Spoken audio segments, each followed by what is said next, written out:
বনগাঁর ঠাকুরনগরে নাগরিকত্ব পাইয়ে দেওয়ার জন্য নাগরিকত্বের ক্যাম্প করে সিএ ক্যাম্প করে রীতিমতো ব্যবসা জমিয়ে ফেলেছে বিজেপি।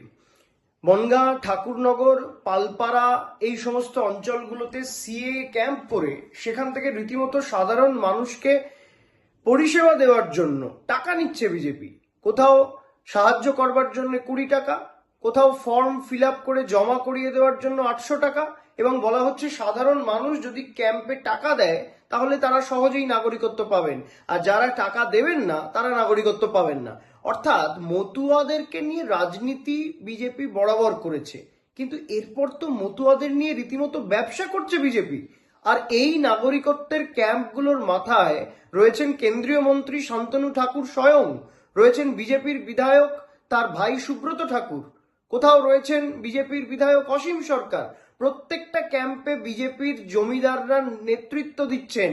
বিজেপির জমিদাররা বলছেন যে তোমরা যদি ক্যাম্পে টাকা দাও তবে তোমরা খুব সহজেই নাগরিকত্ব পেয়ে যাবে, রিজেকশন হবে না।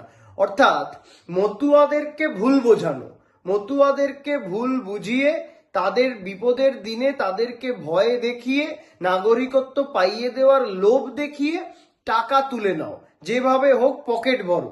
বাংলা বিরোধী বিজেপির জমিদাররা তারা বাংলাকে শোষণ করে শুধু ক্ষান্ত থাকছে না, এবার বাংলার অন্যতম শ্রদ্ধার জায়গা ঠাকুরনগর, অন্যতম শ্রদ্ধার জায়গা আমাদের যারা মতুয়ারা, তাদেরকে ব্যবহার করছে রীতিমতো নিজেদেরকে পকেট ভরাতে। এখান থেকে প্রমাণ হয়ে যায় যে আসলে এই সিএ আইন নিয়ে ছেলে খেলা করছে বিজেপি।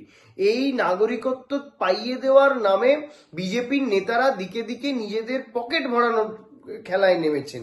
সিএ এটাকে রীতিমতো সারা ভারতবর্ষ জুড়ে যেমন কেন্দ্রের সরকার প্রহসনে পরিণত করেছে, আজকে সাধারণ মানুষ বুঝে গেছেন যে এই সিএটা আসলে সিটিজেনশিপ এগেনস্ট মানি, টাকা দিলে নাগরিকত্ব পেয়ে যাবে। এটাই হচ্ছে নরেন্দ্র মোদীর আচ্ছে দিনের ভারত, নতুন ভারত। আমি সাধারণ গরিব মানুষদের বলবো, সাধারণ আমাদের শ্রদ্ধেয় মতুয়া ভাই বোন মায়েদের দাদাদের বলবো, আপনারা দয়া করে বিজেপির এই প্ররোচনায় পা দেবেন না। বিজেপি আপনাদেরকে নিয়ে যে ঘৃণ্য রাজনীতি করছে আমরা তার নিন্দা করছি, ধিক্কার জানাচ্ছি। আসুন, আপনাদেরকে নাগরিকত্ব পাইয়ে দেওয়ার নামে যে ব্যবসা করে তুলেছে বিজেপির জমিদাররা, সেই জমিদারদের মুখোশ খুলে দিন।